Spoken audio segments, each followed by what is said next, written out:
नमस्कार दोस्तों, स्वागत है आपका अपने YouTube channel learn with Sonlal में। आज हम आपके बीच हाजिर हुए हैं रिट द्वितीय लेवल की विज्ञप्ति को लेकर के। विज्ञप्ति में उपस्थित महत्वपूर्ण बिंदुओं पर हम चर्चा करेंगे, एक एक करके चर्चा शुरू करते हैं। सबसे पहले देखते हैं कि इसमें पदों का लेवल। पदों के बारे में देखते तो देखिए, सारणी को आप देखिए, उसमें दे रखा, सबसे पहले जो दे रखा है वो पद किसके दे रखे हैं, अंग्रेजी के दे रखे हैं दोस्तों।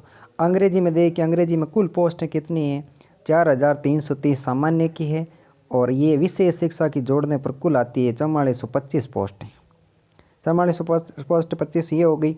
और हिंदी की सामान्य शिक्षा, एक बार हम क्या करते हैं, सामान्य शिक्षा वाली देख लेते हैं, इसके बाद में बाकी देखेंगे। सामान्य शिक्षा में हिंदी की है वो 1930 है और संस्कृत की है वो 976 है और उर्दू की है वो 309 है और पंजाबी 175, सिंधी की 10 है और सामाजिक की देखिए, विशेष ध्यान रखें, सामाजिक की है वो 2515 पोस्ट हैं सामान्य शिक्षा में और जो साइंस मैथ है उसकी है 3175। इन पदों को ध्यान में रखते हुए अभी हम कट ऑफ के बारे में भी ज़रूर बात करेंगे। तो कट ऑफ की बात यहीं कर लेते हैं। देखिए, सबसे पहले देखते हैं कट ऑफ। कट ऑफ में सबसे पहले बात मैं करूँगा आपके साइंस मैथ की। किसकी बात करेंगे दोस्तों, साइंस मैथ की। साइंस मैथ की बात करें तो कट ऑफ, अभी तक एग्जैक्ट कट ऑफ तो हम बता नहीं सकते, फिर भी अनुमानित है और लगभग उम्मीद है कि इसी के पास रहेगी। तो मैं आपको पहले बता दूं कि साइंस मैथ की जो जनरल की कट ऑफ है, जनरल की कट ऑफ 90-10 वेटेज करते हुए, ध्यान से सुने, 90-10 मिला करके जो मेरिट जाएगी वो जाएगी आपके 82 से लेकर के 85% के बीच में। जनरल कैटेगरी की साइंस मैथ के अंदर 82% से लेकर के 85% के बीच में जाएगी। ये किसकी, जनरल की, ये 90-10 करके जाएगी। अब ओबीसी की ज़्यादा फर्क नहीं पड़ेगा, 80% ओबीसी और एसी एसटी 2-3-4 कम मान सकते हो, लगभग एवरेज यही रहने वाला है।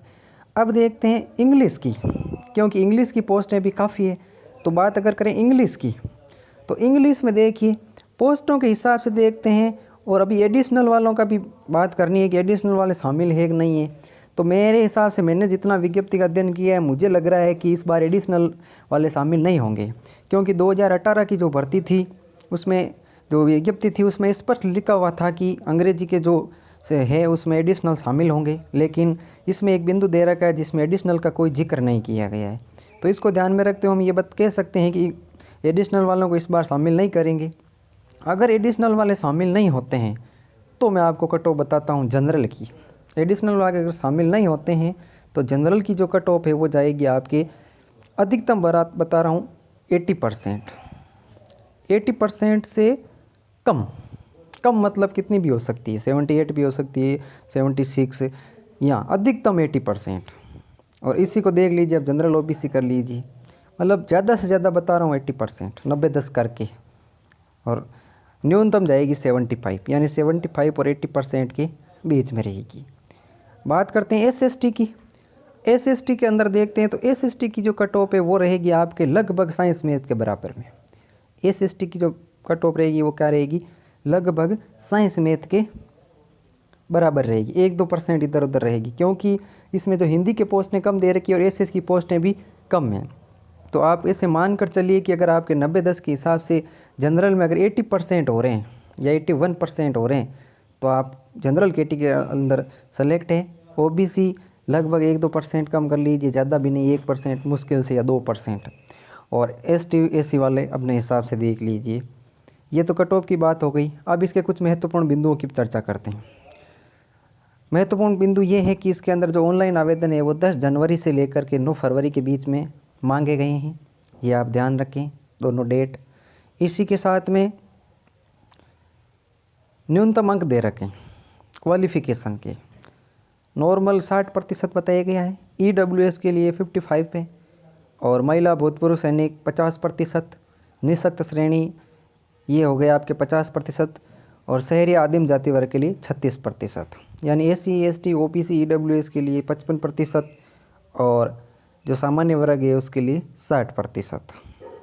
और नेक्स्ट इम्पोर्टेंट पॉइंट पर चर्चा करते हैं। अब देखिए यहाँ पर क्या दे रखा है, आवेदन शुल्क। आवेदन शुल्क के बारे में जानकारी आपको मिल गई होगी। सामान्य वर्ग के लिए कितने रुपए हैं? 100 रुपये।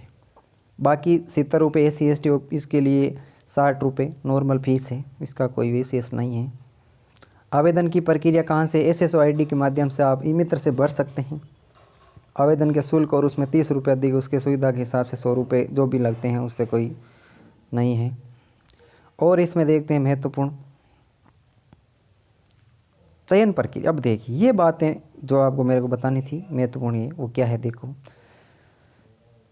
स्नातक और प्रारंभिक शिक्षा द्विवर्षीय डिप्लोमा, यानी कि जिसके 2 वर्ष का डिप्लोमा है, यानी B.Ed 2 साल की कर रखी है, उनके BA के अंदर कितने प्रतिशत अनिवार्य है? 50% स्नातक में, यानी जिन्होंने 2 साल की B.Ed की है उनके 50% BA या BSc यानी स्नातक डिग्री में होने जरूरी है। और नीचे लिखा हुआ है कि न्यूनतम 45% स्नातक होने चाहिए। किन के लिए? जिन्होंने B.Ed कितने साल की है? 1 साल की। यानी कि स्पष्ट लिखा है इस भर्ती में, इस विज्ञप्ति में, कि 1 साल की जिसने B.Ed कर रखी है उनको BA के अंदर कितने होने चाहिए? BA या BSc के अंदर 45% होने चाहिए। अब देखो, और जिन अभ्यर्थियों ने 4 साल के लिए BA B.Ed या BSc B.Ed कर रहे हैं उनके न्यूनतम कितने होने चाहिए? 50%। अब दोस्तों एक बात यहाँ समझने वाली ये है कि अगर आप सोच रहे हैं कि 90-10 का जो वेटेज किया जाएगा वो 4 सालों वालों के लिए कैसे किया जाएगा, क्योंकि जो 4 साल की जो BSc B.Ed है उनमें तो B.Ed के भी परसेंटेज शामिल है और BSc या BA के भी शामिल है, तो उनका वेटेज कैसे होगा, इसके बारे में भी बात करेंगे नेक्स्ट। अब देखो विषय से संबंधित ये भी महत्वपूर्ण है। सबसे पहले देखें सामाजिक, तो सामाजिक अध्ययन के अध्यापक के लिए सब्जेक्ट दे रखे हैं, यानी कि सामाजिक के अंदर जितने भी सब्जेक्ट होते हैं सबका स्पष्ट नाम दे रखा है। ये हो गया। इसमें भी आपको देखो साइंस मैथ के भी दे रखे हैं। साइंस मैथ में आप अगर chemistry, biology, zoology, botany, physics, कोई भी अगर आपके B.Ed में सब्जेक्ट है कोई समस्या नहीं है, मैथ है कोई हो। इंग्लिश का देखने के लायक है। इंग्लिश में स्पष्ट लिखा है कि अंग्रेजी के अध्यापक के लिए अभ्यर्थी को वैकल्पिक विषय के रूप में तत्संबंधी अंग्रेजी विषय के साथ स्नातक या समतुल्य परीक्षा उत्तीर्ण किया हुआ होना चाहिए। जबकि पिछली जो विज्ञप्ति है 18 वाली, उसमें स्पष्ट लिखा हुआ था कि आप अगर एडिशनल ऐच्छिक में कर रहे हैं इंग्लिश में तो भी आप शामिल हैं। तो इसको देखकर हम पता कर मतलब अनुमान लगा सकते हैं कि एडिशनल वाले शामिल नहीं होंगे। ये सेम लाइन किस में लिखी हुई है? हिंदी में लिखी हुई है, यानी कि इसमें भी एडिशनल वाले शामिल नहीं होंगे। संस्कृत, उर्दू, पंजाबी है तो इसके लिए सेम ही रहेगा। नेक्स्ट बात करते हैं आवेदन के अंदर। अब देखते हैं आयु सीमा 18 और 40 के मध्य होनी चाहिए, जिसमें भी 5% की छूट दे रखी है। SC ST जो भी महिला है वो सामान्य वर्ग के लिए ज़्यादा महत्वपूर्ण नहीं है। आरक्षण का प्रावधान है वो हर भर्तियों में रहता उसी के अनुसार है।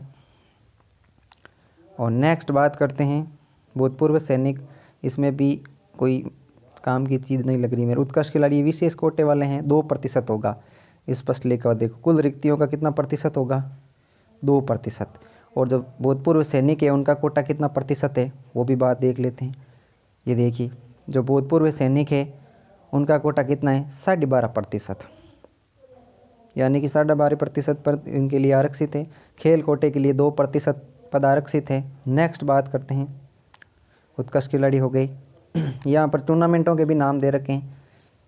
ओलंपिक्स, एशियन, विश्व कप चैंपियन, इनमें से आपको कोई भी खेल सर्टिफिकेट है तो आप इसके लिए शामिल है। ये है विशेष शिक्षा वाले 6 से 8, इनमें भी आरक्षण दे रखा है। इसमें स्पष्ट लिखा हुआ देखिए ऊपर ध्यान से।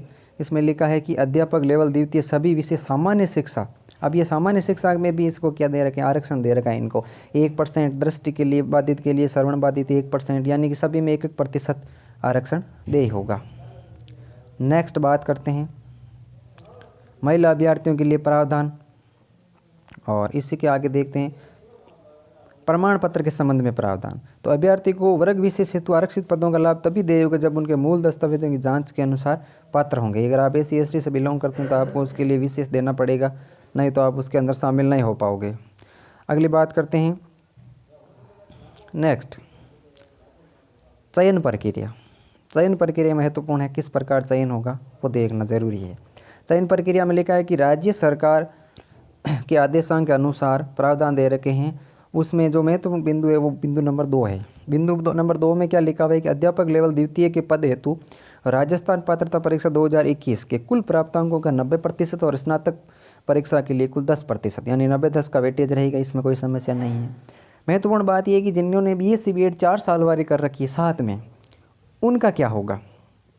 तो उनमें देखिए स्पष्ट लाइन दे रखी है कि 4 वर्षीय समेकित पाठ्यक्रम की अर्हता की स्नातक उपाधि की परीक्षा में शैक्षिक विषयों के प्राप्तांक स्नातक के कुल प्रतिशत प्राप्तांक गणना के लिए मान्य होंगे। यानी कि अगर आपकी जो मार्कशीट है उसमें BEd वाले जो सब्जेक्ट है उनके अंक नहीं जुड़ेंगे, केवल उन्हीं के अंक जुड़ेंगे जो केवल BA के अंदर या BSc के अंदर होते हैं। अगर आपके मान लो BSc BEd में 70 बन रहे हैं तो वो 70 सिद्ध नहीं जुड़ेंगे।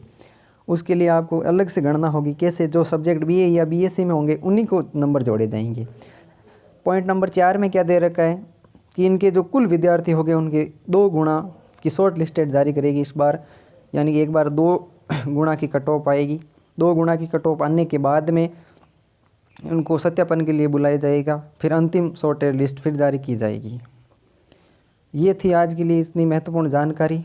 और आप जी ये तो घोषणा पत्र दे रखा अंतिम रूप में, और ये हैं दस्तावेज प्रमाण पत्र के नाम। अब संख्या सलंग संख्या इसके बारे में पूर्ण जानकारी नहीं है, फिर भी आप इस विज्ञप्ति को देख करके इनकी आप पहले से सुविधा कर लें। और ये है जिले वाइज पोस्टें। धन्यवाद।